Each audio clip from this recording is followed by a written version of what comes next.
Safdah TV. Assalamualaikum warahmatullahi wabarakatuh.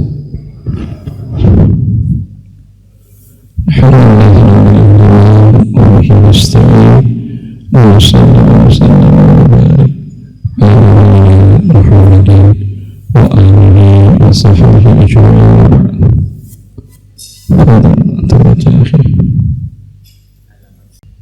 Baik Pak Ustadz, bismillahirrahmanirrahim.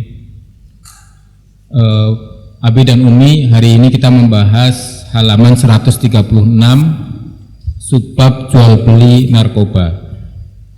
Allah Maha Bijaksana, setiap ketentuan syariatnya bertujuan untuk menjaga 5 hal pokok yang disebut dengan daruriyat al-khams, yaitu menjaga din atau agama, jiwa, akal, harta dan kehormatan diri dari hal-hal yang merusak. Maka seluruh hal-hal yang merusak salah satu dari 5 hal di atas diharamkan dalam Islam. Menghalangi para umat Islam sudah dari abad ke-4 Hijriah dimulai oleh Imam Al-Haramain dalam kitabnya Al-Burhan fi Ushul al-Fiqh dalam pembahasan tentang qiyas dan munasab al-mursal. Ada namanya pembahasan maqasid, tujuan-tujuan dari syariat Islam. Bahwa syariat Islam itu semua aturan agama Allah, tujuannya menjaga 5 hal penting dikenal dengan daruriyat al-khams, 5 hal yang sangat penting. Anda akan dapatkan seluruh syariat Allah, perintah salat itu tujuannya menjaga agama. Ada juga tujuan hikmahnya, mungkin tujuan utamanya menjaga agama.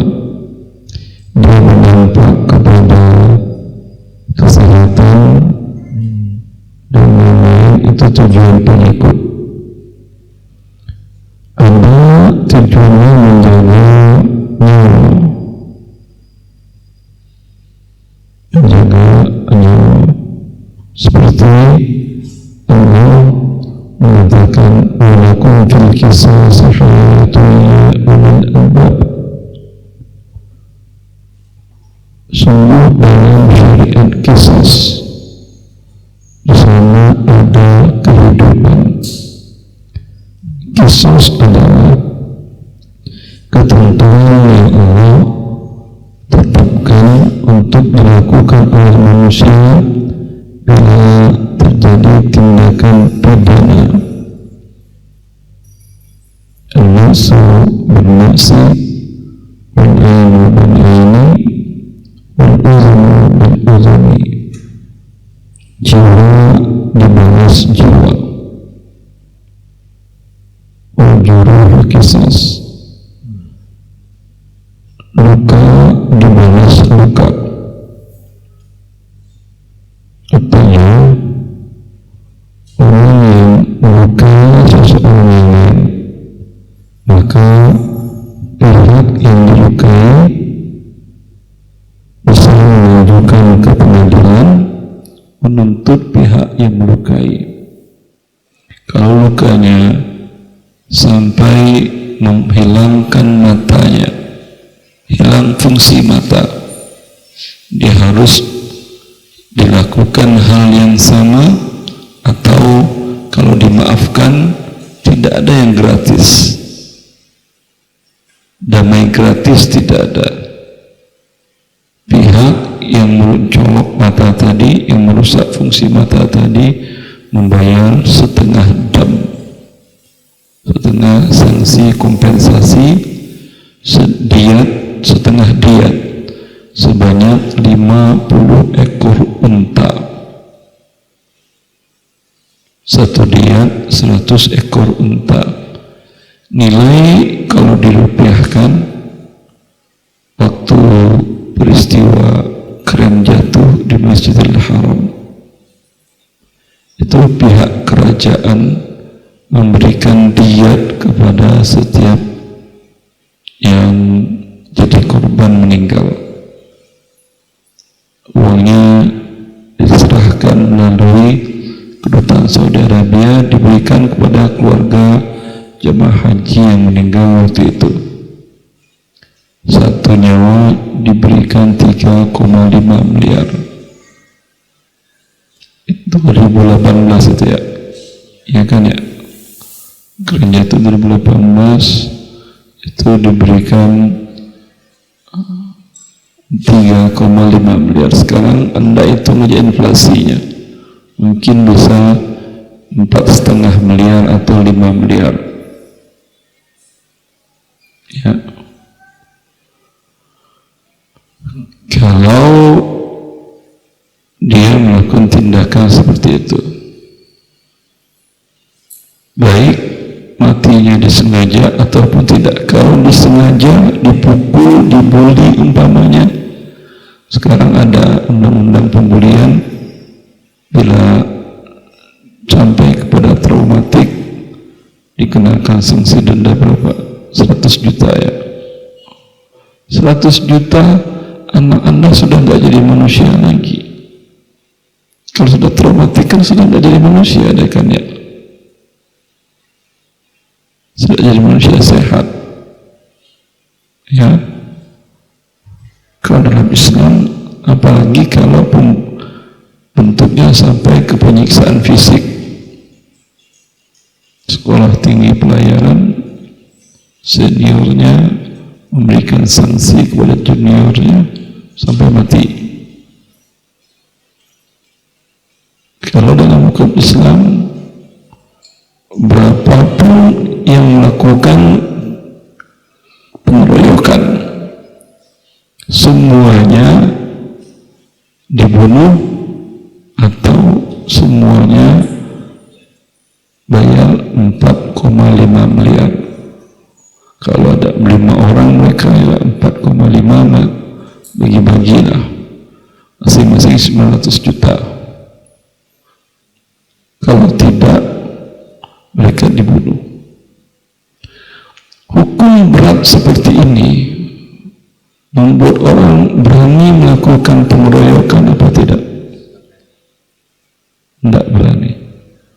Anda bisa lihat kalau saat di Mekah atau umrah di Madinah, sesama orang Arab itu tensinya tinggi, emosionalnya cepat, pemarah.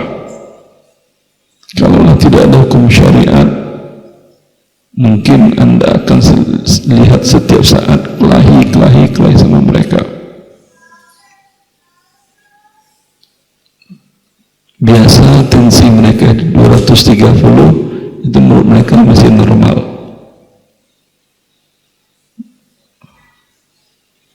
Ya. Tensinya tinggi, gampang marah. Tapi mereka tahu sanksi akan ditegakkan. Paling berani mereka teriak, habis sudah selesai.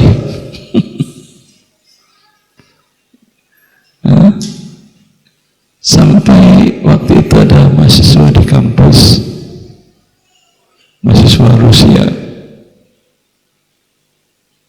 Orang Rusia itu di kampus saya di Riyadh itu, bodinya gede-gede dan bodinya kayak para atlet UFC gitu, kuat-kuat. Jika saya tanyakan kenapa, dan mereka itu dapat beasiswa kuliah Islam di Riyadh, di kampus ada gym gratis. Setiap hari mereka di asrama dengan gym, jaga fisiknya. Mereka bilang, seketika saya tanya, kenapa kalian lebih suka ini daripada belajar? Bukan suka, ini tuntutan hidup. Di Rusia dan negara pecahan Soviet itu, kalau badan kami kayak badan kamu Irwandi, keluar rumah udah dipalakin, sini dompetmu.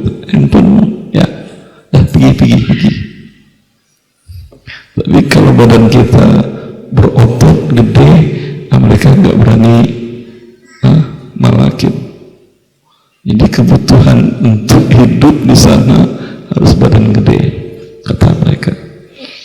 Jadi kita di kampus itu ada dapur umum, murah makannya. Kalau di luar kita makan, sekali makan itu minimal 7 real. Kalau di kampus subsidi dengan 3 real subsidi setengah. Antri pakai nampan, nanti kasih piring nasi segala macam, kasih tiket. Itu ketika orang Saudi, depan belakangnya mahasiswa baru Rusia, nggak ngerti aturan-aturan di negara Saudi Arabia. Si Saudi di depan ini kan biasa mereka ada shimarnya, kerudungnya itu biasa diginiin, ke belakangin, kena mata orang Rusia di belakang, mahasiswa baru. Dia bilangin, karena dia mahasiswa baru belum bisa bahasa Arab, tunjukin matanya. Itu si Saudinya malah songong, nggak enak merasa ditegur sama pendatang. Kalau mereka akan asli, kita pendatang. Itu Saudinya coba lagi. Nah, ketika Saudi itu baru mulai dibogornya, jatuh giginya, datang satpam kampus, mahasiswa tadi ditangkap, dibawa ke penjara, diadili dan dijatuhi 1 gigi 15 ekor unta. 1 gigi 15 ekor, 2 gigi bayar 300 ekor unta. Ratusan juta itu harganya.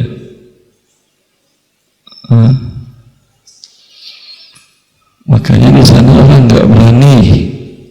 Kalau ada pembunuhan ada, cuman di sana bebas senapan, pembelian senjata api bebas.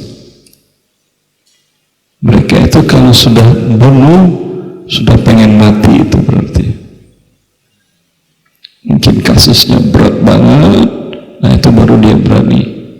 Kalau enggak, walaupun tensi tinggi tadi, nggak akan berani macam-macam. Maka itu yang dikatakan Allah, walakum fil qisasi hayatu ya ulil albab. Wahai orang yang berakal, adanya syariat kisos, jiwa nyawa dibalas nyawa, tangan dipotong dibalas tangan dipotong, mata dicolok balas mata dicolok. Itu menyebabkan orang berpikir ribuan kali untuk berani melakukan tindakan pidana. Ya, tapi kalau cukup dengan maaf saja, cukup dengan sogok para penegak hukum, ya itu gara-gara uang angkot nggak bayar aja bisa dibunuh.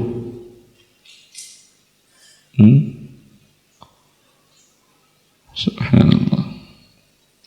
Ya, itu diantaranya syariat Allah. Syariat Allah yang lain pasti tidak akan keluar dari 5 itu penerapan menjaganya. Allah haramkan riba, Allah haramkan judi untuk menjaga harta Anda, ya, agar tidak habis. Dan menjaga itu sehingga ada 3 maslahat, 3 kepentingan. Ada yang sifatnya daruriyat primer, ada yang sifatnya hajiyat sekunder, ada yang sifatnya tersier atau tahsiniyat. Untuk kebutuhan jiwa tadi, memenuhi kebutuhan penjaga jiwa, ada yang darurat. Kalau tidak tidak dipenuhi, hilang jiwa tadi, maka ini hal yang haram pun dibolehkan kalau dia hilang. Seperti itu. Ini dijelaskan oleh para ulama kita tadi abad ke-4, Imam Al-Haramain, kemudian muridnya Imam Al-Ghazali di abad ke-5, beliau wafat di tahun 505 Hijriah. 1000 tahun yang lalu para ulama kita sudah mencanangkan ini, menetapkan kaidah bahwa seluruh syariat Allah untuk kebaikan Anda dari 5 sisi ini. Allah wajibkan nikah, haram perzinahan, itu agar rumah tangga Anda, kehormatan diri Anda terjaga, terpelihara, ya, dan keturunan Anda terjaga, jelas nasabnya. Seluruh syariat Allah untuk itu, menjaga itu. Lanjut.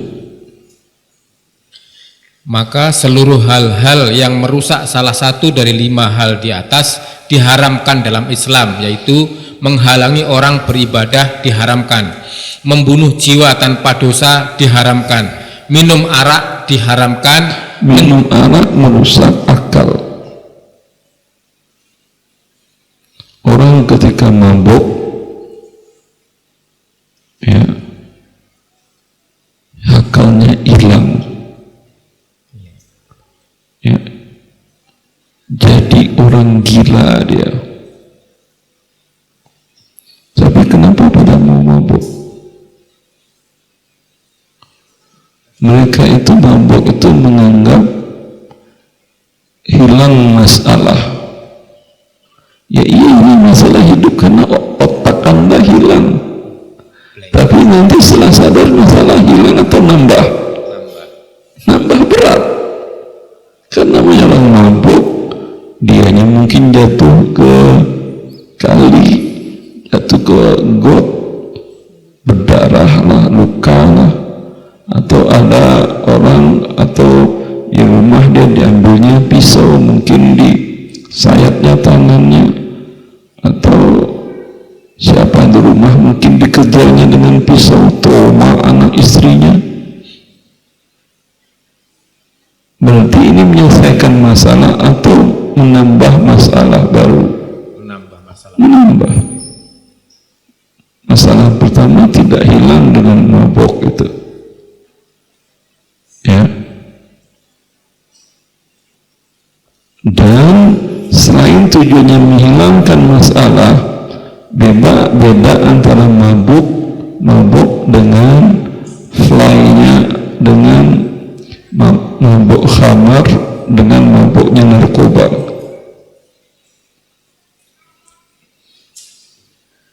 Kalau orang minum khamar, itu mabuknya dia merasa bahagia, merasa senang, merasa dia raja,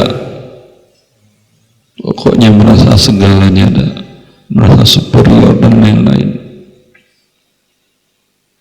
Kalau narkoba itu tidak ada, akal hilang iya, tapi tidak ada rasa bahagia itu. Berarti lebih parah mana narkoba atau mabuk? Khamar. Dua-duanya sama parah, cuman parah kerusakan narkoba lebih besar, ya.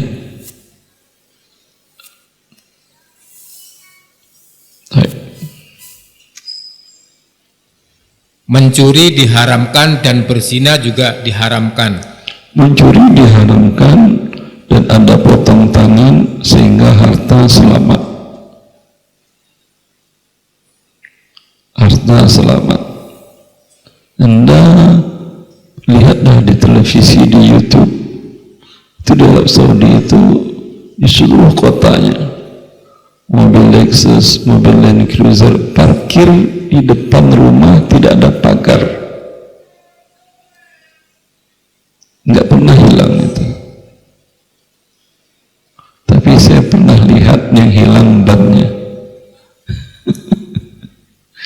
Mobilin kursi tetangga pagi-pagi udah ngatung di atas kayu semuanya. Kayaknya ini maling curinya ban, jual ban, karena mereka nggak bisa curi mobil. Kan setiap jual beli mobil, setiap mobil kan ada nomor rangkanya kan ya, nomor rangka, ya. Di sana itu tidak bisa jual beli mobil. Kalau mobil curian itu tidak bisa, tidak ada orang yang mau beli. Biasanya para maling itu curi, kemudian dibongkar satu persatu, dia jual bannya, dia jual setirnya. Nah itu biasanya dia jual, tapi secara lengkap bodinya nggak bisa,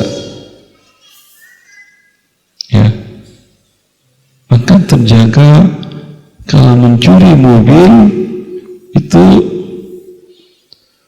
bila kedapatan tangan dipotong di atas 1/4 dinar, 1,5 gram emas pencuriannya. Artinya kalau nyuri handphone, anggap ini 3 juta,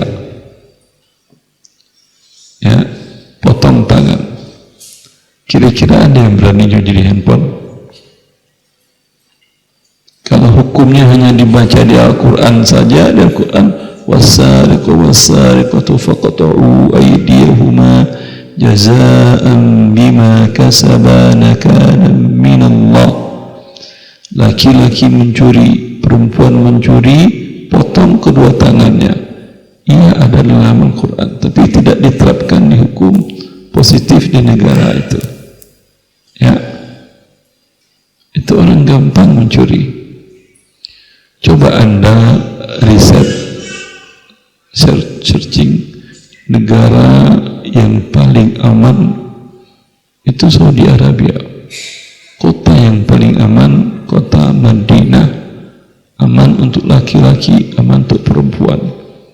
Saya itu waktu mau pulang S2 waktu itu, tahun pertama mau pulang ke Indonesia, tukar uang sebanyak, pokoknya di sini itu penuh 10 juta rupiah. Tukar uang jauh, naik angkutan kayak Metro Mini zaman dulu, kayak bus yang rame-rame gitu. Itu tidak ada merasa takut copet, dirampok, perasaan pun tidak ada. Ya, itu akibat Allah menerapkan potong tangan, syariat Allah Azza wa Jalla, harta jadi aman. Fadhal.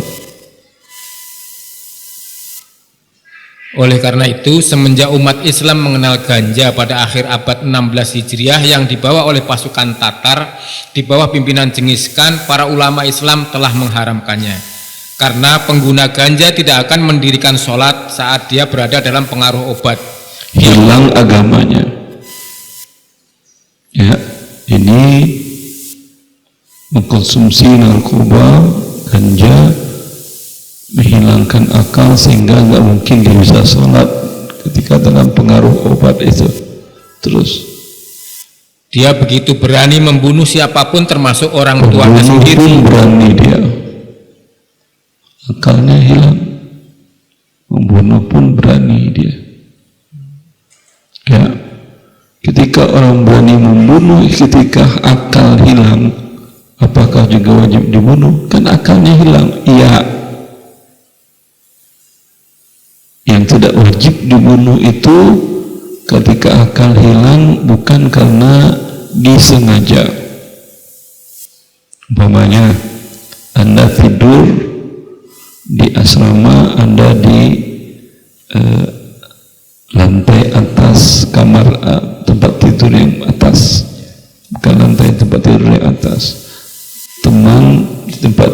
bawah atau pas dia sedang di lantai. Anda sedang tidur, kan biasa tidur kadang kita jatuh kan ya, jatuh kehimpit yang di bawah, meninggal. Itu kan berarti perbuatan kita sadar apa tidak? Tidak. Ada unsur kesengajaan? Tidak sama sekali. Ini tidak berdosa, tapi nyawa tetap diganti, tapi tidak diganti dengan nyawa, diganti dengan kompensasi, karena ini tidak disengaja. Tapi dia punya dendam dengan orang, tapi mentalnya nggak berani ngelawan. Ya, kalau dalam kondisi sadar kayaknya nggak berani, mabuk dia atau ambil narkobanya, kemudian senjata dibawanya atau senjata tajam dibawa, senjata api dia lakukan. Ini walaupun saat itu hilang akalnya, tetap diberikan kisos. Lanjut. Dia juga akan mengalami kerusakan sistem pencernaan, saraf, pernafasan, reproduksi, jantung, mata, kulit, dan gigi, yang berarti dia membunuh dirinya sendiri secara perlahan. Saat ia kehilangan akal karena pengaruh obat, semua hartanya siap dijual untuk mendapatkan. Sebentar. Narkoba dilarang peredarannya di Indonesia kan ya? Karena dia merusak semua jaringan tubuh manusia. Iya kan? Sekarang dibungkus rokok, apa yang tertulis di situ?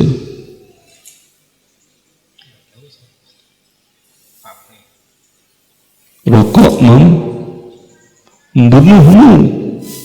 Lah, alat pembunuh kok boleh dijual?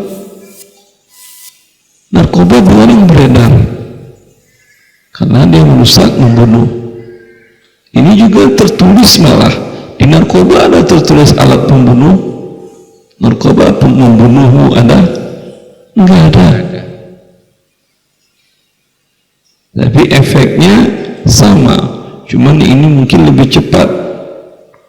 Yang narkoba tadi ini mungkin lebih lambat, tapi lebih lambat itu tertulis membunuh. Alat pembunuh dijual belikan dengan bebas. Itu gimana ceritanya? Ya, maka kalau Anda punya usaha toko, warung, jangan jual alat pembunuh ini. Bila Anda jual, Anda termasuk dari bagian pembunuh. Ya, Allahu a'lam. Lanjut. Saat ia kehilangan akal karena pengaruh obat, semua hartanya siap untuk dijual untuk mendapatkan obat-obatan. Bahkan bila pecandu obat terlarang itu seorang wanita, tidak jarang dia menjual kehormatan dirinya sebagai imbalan obat yang dibutuhkan. Adapun dalil keharaman obat-obat terlarang diantaranya: 1. Firman Allah surat An-Nisa ayat 29 yang artinya, dan janganlah kamu membunuh dirimu, sesungguhnya Allah adalah Maha Penyayang kepadamu. Ayat di atas menjelaskan larangan Allah untuk bunuh diri, sedangkan mengkonsumsi obat-obat terlarang jelas merupakan tindakan bunuh diri secara perlahan. Berarti pelakunya melanggar larangan Allah, dan hukum melanggar larangan Allah adalah haram. Sabda Nabi Shallallahu Alaihi Wasallam yang diriwayatkan oleh Ummi Salamah yang artinya, Rasulullah melarang segala hal yang memabukkan dan menghilangkan akal. Hadis riwayat Abu Daud, dihasankan oleh Ibnu Hajar. Ya, semua hal yang memabukkan dan menghilangkan akal diharamkan Nabi SAW. Yang memabukkan khamar. Apa beda memabukkan dengan menghilangkan akal tadi? Ya, tadi seperti narkoba, opium, hal-hal yang menghilangkan akal. Bedanya yang khamar membuat dia menjadi senang pada saat mabuk itu. Beda dengan narkoba. Orang narkoba itu biasanya dia menjadi psikopat, menjadi penyendiri, menjadi tidak bisa bergaul. bahagia seperti khamar,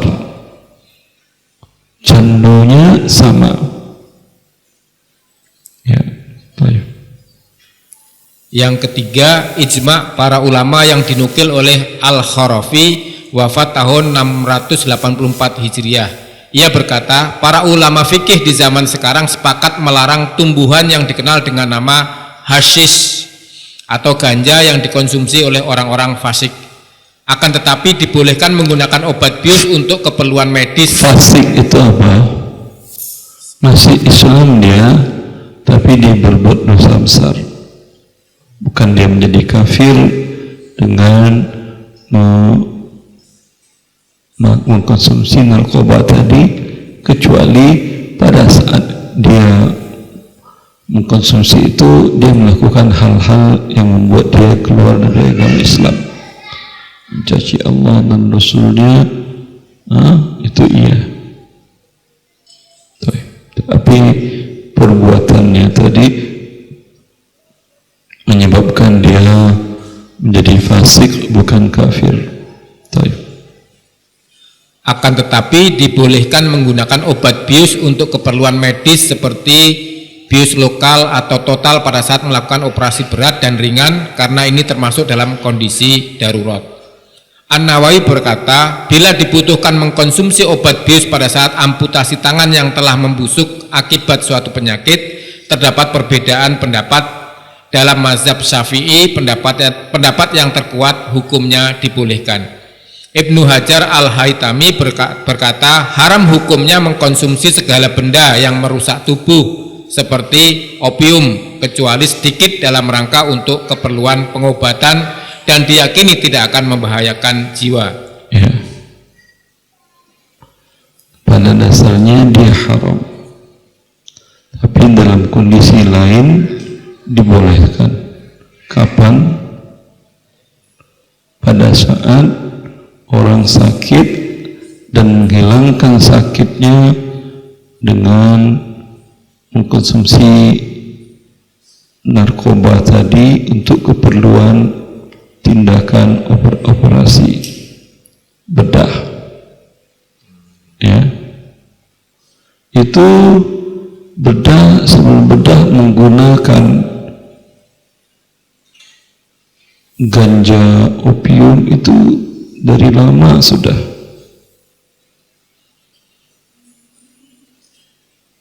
Anak dari Zubair bin Al-Awwam bernama Urwah bin Zubair, seorang tabi'in. Beliau, karena Zubair berarti Zubair bin Al-Awwam, bapaknya adalah Awam, ibunya Sofiyah binti Abdul Muttalib. Berarti Sofiyah itu paman Nabi Sallallahu Alaihi Wasallam, saudara Sofiyah, saudari dari Abdullah bin Abdul Muttalib. Berarti Zubair bin Al-Awwam sepupu Nabi Sallallahu Alaihi Wasallam. Anaknya Urwah bin Zubair diantaranya. Urwah terkena sakit gula ketika dia berada di Syam. Terkena sakit gula, membusuk karena luka. Biasanya luka kan membusuk dia kan, ya, nggak sembuh-sembuh. Kemudian sudah sampai ke kakinya, ke ujung kakinya. Jari udah kena, telapak kaki udah kena. Lalu dokter istana, dokter khalifah di waktu itu menyarankan dilakukan tindakan amputasi, ya, dan tidak ada solusi lain kecuali amputasi. Sampai sekarang pun amputasi kan, ya, karena kalau tidak diamputasi dia akan menjalar ke seluruh tubuh. Maka kemudian dokter Urwah setuju lakukan amputasi. Dokter mengatakan kalau begitu harinya kita tetapkan hari itu dan dilakukan pembiusan sebelumnya kau minum ramuan yang menghilangkan akal atau ganja tadi. Ketika di hari itu Allah mengatakan, dokter, Allah memberikan saya nikmat akal. Saya tidak ingin akal saya hilang walau sejenak. Tapi kata dokter, kami tidak mungkin mengambil tindakan operasi amputasi kalau kamu dalam keadaan sadar. Nanti lukanya kemana-mana. Yang mau dipotong ujung kaki sampai nanti ke tengah kaki, teriak-teriak. Maka kata arwah, dokter, saya sholat sunnah dulu.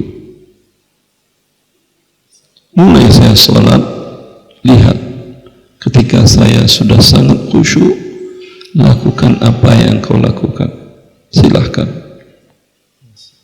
Beliau sholat, benar, dia sholat itu, tim dokter melakukan amputasi kakinya, dan setelah sholat selesai kakinya sudah hilang satu.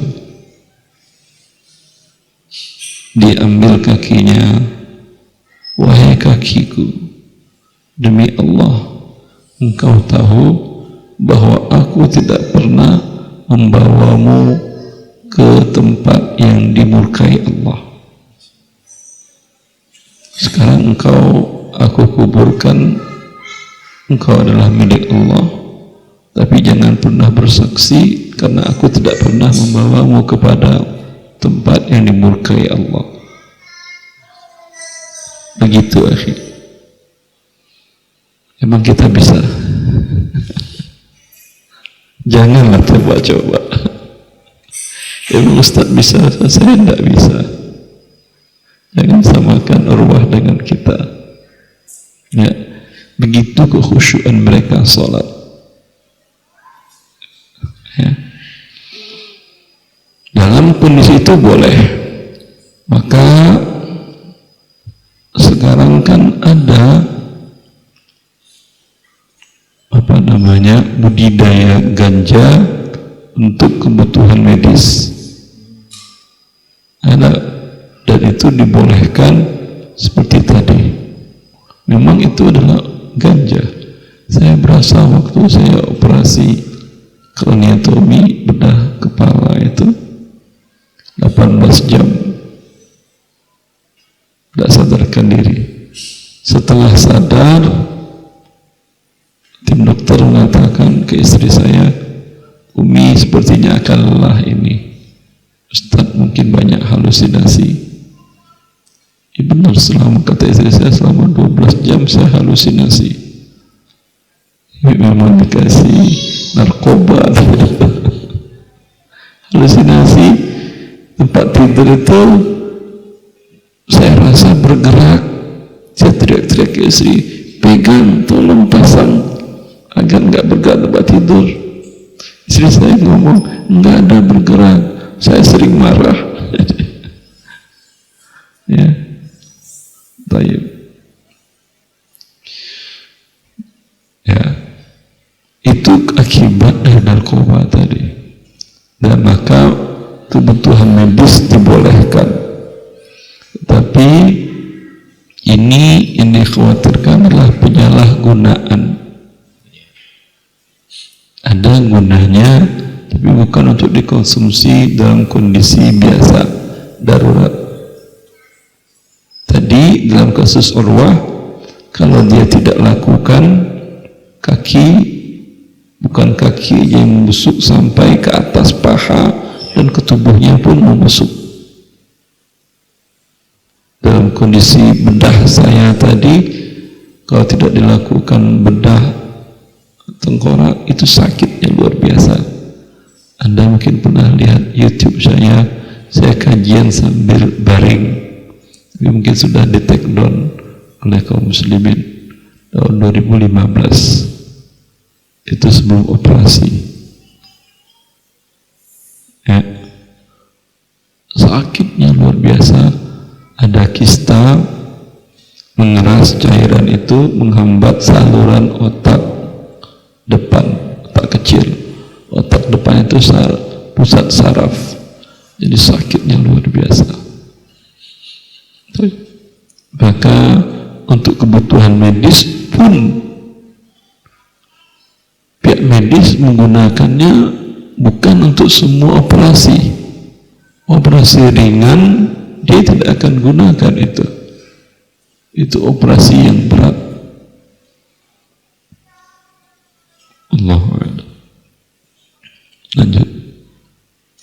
Setelah mengetahui haram hukumnya mengkonsumsi obat-obat terlarang kecuali untuk keperluan medis, maka hukum menanam, mengolah dan memperjualbelikannya juga haram. Nabi SAW bersabda, sesungguhnya Allah bila mengharamkan memakan sesuatu, berarti Allah mengharamkan juga uang hasil penjualannya. Hadis riwayat Abu Daud. Hadis ini disahihkan oleh Al-Albani.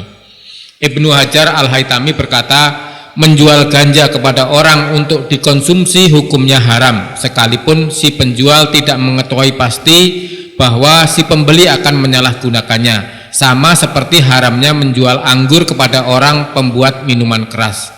Dikecualikan dalam hal ini memproduksi dan menjualnya kepada pihak berwenang untuk keperluan medis.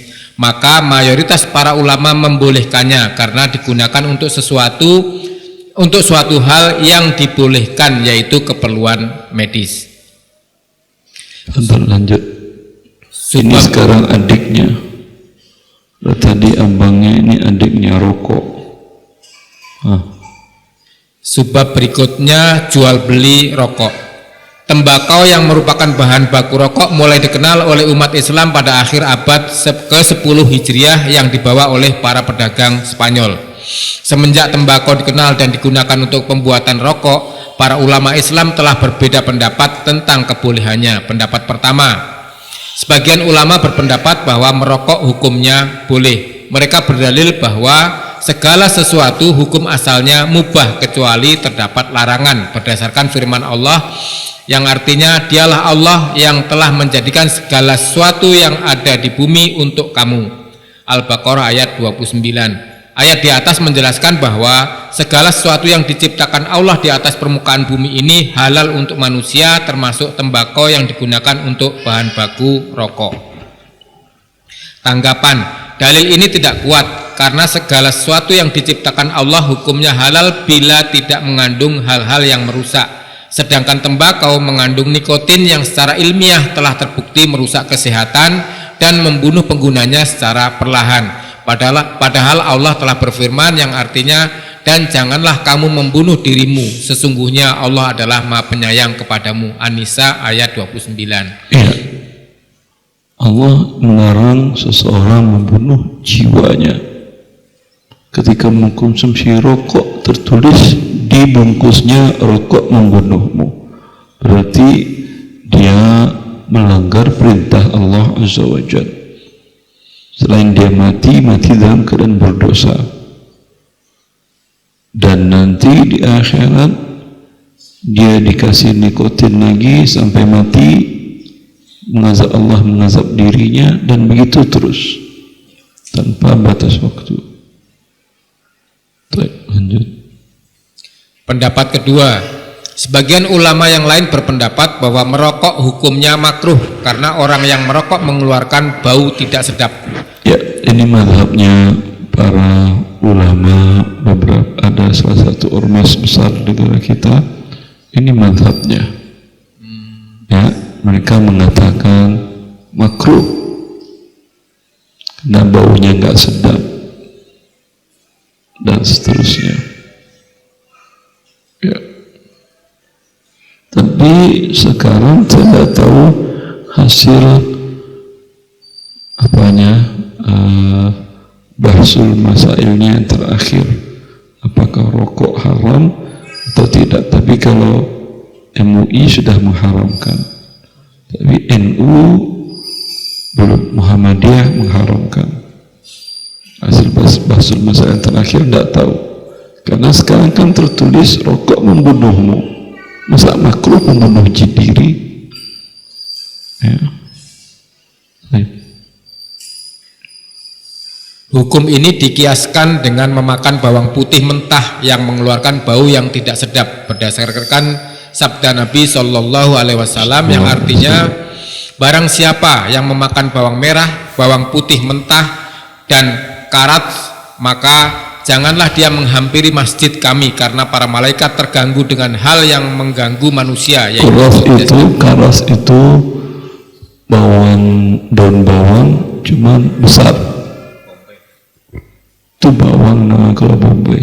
Ini daun bawang. Daun bawang tahu kan? Kalau daun bawang kita berapa besar batangnya? Segini. Kalau kuras itu besar batangnya bisa segini. Ya. Biasanya dimakan mentah mereka. Apa bahasa Indonesia saya belum pernah lihat. Ya, sejenis mirip dengan daun bawang. Biasanya mereka makan dikulitin, dimakan seperti bawang Bombay. Biasanya mereka kulitin satu-satu dimakan. Tukar rasa. Lanjut. Tanggapan. Dalil ini juga tidak kuat karena dampak negatif dari rokok bukan hanya sekedar bau tidak sedap. Lebih buruk dari itu, rokok menyebabkan berbagai penyakit berbahaya, diantaranya kanker paru-paru. Pendapat ketiga, sebagian ulama yang lain berpendapat bahwa merokok hukumnya haram. Pendapat ini didukung oleh Khalyubi, ulama mazhab Syafi'i, wafat tahun 1069 Hijriah. Ya. Artinya 400 tahun yang lalu kan ya, ulama mazhab Syafi'i sudah ada yang mengharamkan rokok. Lalu kok NU masih makruh? Mereka ngakunya Syafi'i. Ini salahnya di mana? Sumber salah baca sumber atau hawa nafsu? Lihat para kiai, para tokoh masyarakat, ulamanya merokok, mereka merokok. Kemudian mereka mengeluarkan fatwa sendiri. Kalau dibilang haram, ya tidak mungkinlah kiai melakukan haram. Ya dikasihlah fatwa yang ringan dikit. Padahal 4 abad yang lalu dan bukunya dibaca di pesantren itu. Saya dulu baca kitab ini, namanya Hasyiah Al-Qalyubi wa Umairah, Hasyiah ala Syarhil Mahalli ala Minhaj Nawawi, Minhaj Talibin Nawawi. Jadi kitab induk asalnya ditulis oleh Imam Nawawi pada abad ke-6 Hijriah. Kemudian pada abad ke-9 Hijriah, Al-Imam Jalaluddin Al-Mahalli memberikan penjelasan atau syarah.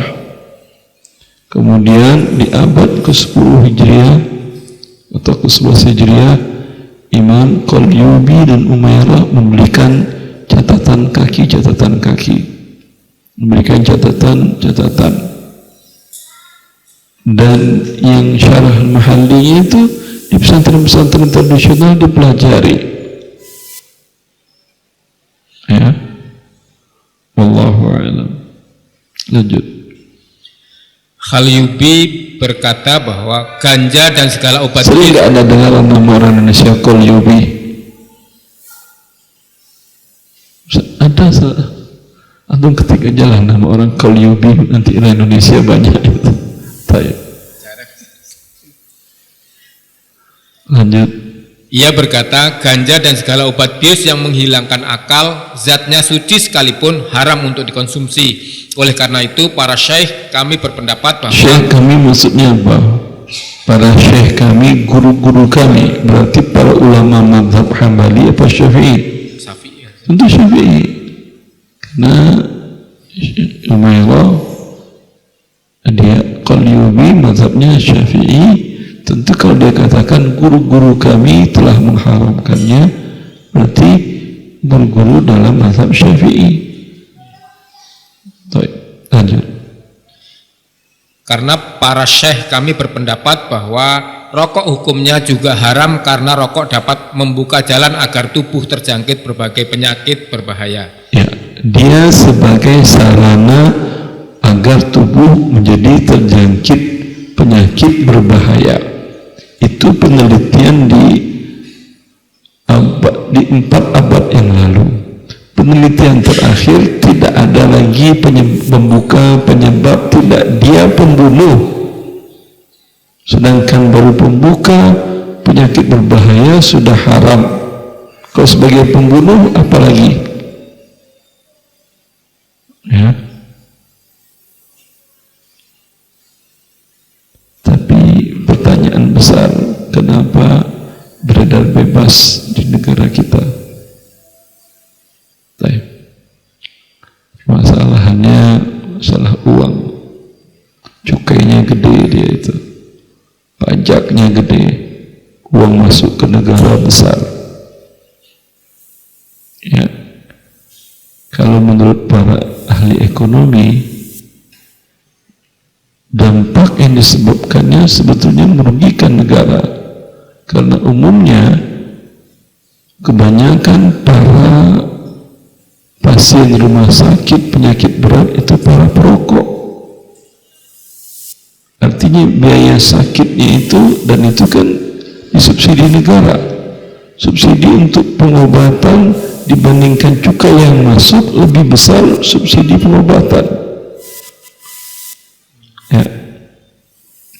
Andai sama, Anda orang yang berakal, maukah baju putih, ya, Anda masukkan ke comberan, lalu kan dicuci lagi. Kira-kira mau nggak? Anak Anda kerjanya mainnya gituan, masukin ke comberan dan dia cuci sendiri, bukan Anda orang tua yang cuci. Kira-kira Anda biarin tidak? Nah, sekarang rakyat Anda konsumsi rokok dan dijual bebas, Anda biarkan agar dapat uangnya masuk, nanti keluarnya untuk berobat.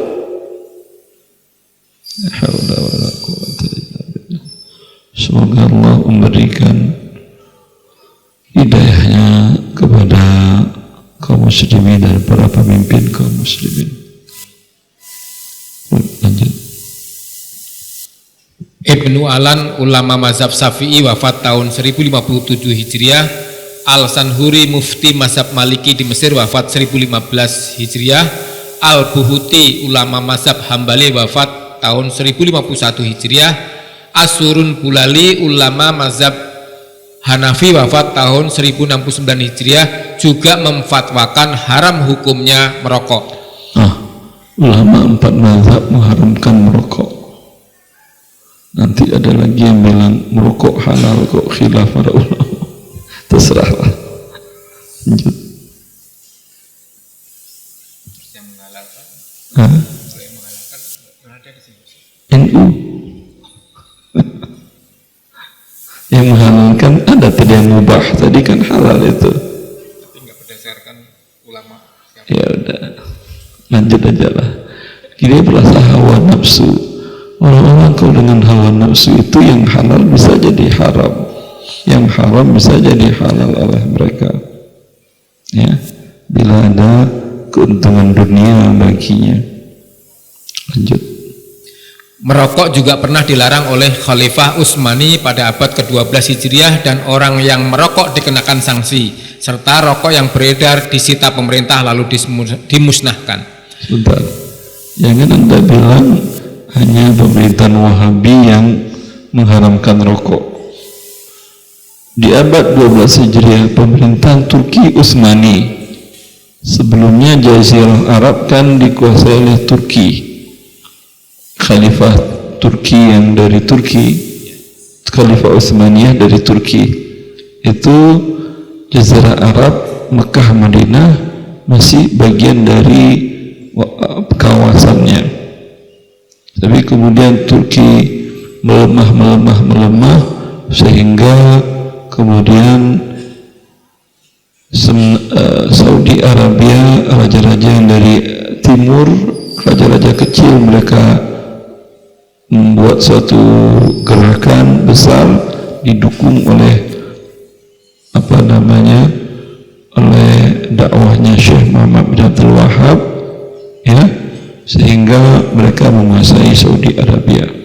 Ada yang perang antar suku itu, antara raja-raja kecil tadi itu, ada yang mereka bergabung sendiri, ya, bergabung sendiri. Ada yang perang, itu kerajaan Saudi Arabia. Jadi sebelum Saudi Arabia ada yang mengusung dakwah Syekh Muhammad bin Abdul Wahab, sudah ada yang menguasai Mekah Madinah adalah khilafah Turki Utsmani. Di saat itu Turki Utsmani mazhabnya bukan Syafi'i, bukan Hambali, bukan Hanafi. Diberikan sanksi, yang merokok disita rokoknya, dihabiskan. Ya. Di awal Saudi Arabia, setahu saya, sekarang sudah lemah lagi. Itu ketahuan penjual rokok dan yang merokok di cambuk 10 cambukan di hadapan orang ramai. Cambuknya mungkin nggak sakit, malunya ya akhi, sedunia orang melihat si fulan dicambuk. Sekarang hanya baru bentuk himbauan-himbauan, ya kan ya, tidak boleh merokok di tanah haram, memuliakan agama Allah, syariat Allah, syiar agama Allah, dan seterusnya. Wallahu a'lam. Lanjut. Para ulama ini mengharamkan merokok berdasarkan kesepakatan para dokter di masa itu yang menyatakan bahwa rokok sangat berbahaya terhadap kesehatan tubuh. Merokok dapat merusak jantung, menjadi penyebab penyakit batuk kronis, mempersempit aliran darah yang menyebabkan tidak lancarnya darah dan berakhir dengan kematian mendadak. Dan Allah telah mengharamkan seseorang untuk membinasakan dirinya dengan firman-Nya yang artinya, dan janganlah kamu menjatuhkan dirimu sendiri ke dalam kebinasaan. Al-Baqarah ayat 195. Nabi SAW juga bersabda, yang artinya tidak boleh melakukan perbuatan yang membuat mudarat bagi orang lain, baik permulaan ataupun balasan. Hadis riwayat Ibnu Majah. Hadis ini disahihkan oleh Al-Albani. Hasil penelitian kedokteran di zaman sekarang memperkuat penemuan kedokteran di masa lampau bahwa merokok menyebabkan berbagai tipe penyakit kanker, menyebabkan penyakit pernafasan, penyakit jantung, penyakit pencernaan, efek buruk bagi kelahiran, juga merusak sistem reproduksi. Pendeknya merokok merusak seluruh sistem tubuh. Ya, ini saya tulis 2012. Nanti saya tambahkan lagi. Sekarang di bungkus rokok sudah tertulis rokok membunuhmu. Lanjut. Oleh karena itu, seluruh negara telah menerapkan pencantuman peringatan bahwa merokok dapat membahayakan kesehatan tubuh pada setiap bungkus rokok. Maka sangat tepat fatwa yang dikeluarkan oleh berbagai lembaga fatwa di dunia Islam seperti fatwa MUI yang mengharamkan rokok. Begitu juga Dewan Fatwa Kerajaan Arab Saudi yang mengharamkan rokok dengan fatwa nomor 4947 yang berbunyi, merokok hukumnya. Fatwa dari Badan Kesehatan Dunia. Kapan mereka melarang merokok itu? WHO itu. Hah? Sudah lama kan WHO melarang merokok kan ya? Melarang bahasa mereka, kalau dalam bahasa fikihnya kita apa? Mengharamkan. Iya atau tidak? Ya. Lanjut. Yang berbunyi, merokok hukumnya haram, menanam bahan bakunya tembakau juga haram, serta memperdagangkannya juga haram, karena rokok menyebabkan bahaya yang begitu besar. Dengan adanya perbedaan pendapat para ulama tentang hukum merokok, maka mereka juga berbeda pendapat tentang hukum menjualnya. Bagi ulama yang menghalalkan merokok, maka hukum menjual dan mendapatkan keuntungan dari rokok adalah halal. Dan berdasarkan pendapat yang terkuat yang mengharamkan merokok, maka haram menanam dan menjual tembakau, begitu juga haram hukumnya menjual rokok serta keuntungan dari penjualannya merupakan harta haram. Berdasarkan sabda Nabi Shallallahu Alaihi Wasallam yang artinya sesungguhnya Allah bila mengharamkan memakan sesuatu berarti Allah mengharamkan juga uang hasil penjualannya. Hadis riwayat Abu Daud. Hadis ini disahihkan oleh Al-Albani. Sering didengar orang berkomentar, jika rokok diharamkan, lalu bagaimana nasib jutaan rakyat Indonesia yang hidup bergantung dari rokok? Para petani tembakau, para pedagang, dan para buruh di pabrik rokok. Apakah ulama bisa memberi mereka makan? Andai komentar ini berasal dari non-muslim, mungkin permasalahan tidak terlalu besar karena memang mereka tidak mau mengerti bahwa rezeki mereka berasal dari Allah. Yang paling mengenaskan, sebagian umat Islam ikut mendendangkan komentar tersebut. Padahal pernyataan ini mengandung kesyirikan, merusak tauhid rububiyah, yaitu meyakini bahwa rezeki mereka bergantung kepada rokok dan bukan kepada Allah. Jangankan seorang muslim, orang jahiliyah saja yakin bahwa Allah semata yang memberi mereka rezeki. Allah berfirman yang artinya, katakanlah hai Muhammad kepada orang kafir Quraisy, siapakah yang memberi rezeki kepadamu dari langit dan bumi? Maka mereka akan menjawab Allah. Surat Yunus ayat 31. Ya, 40 menit lagi kita lanjut satu subbab lagi atau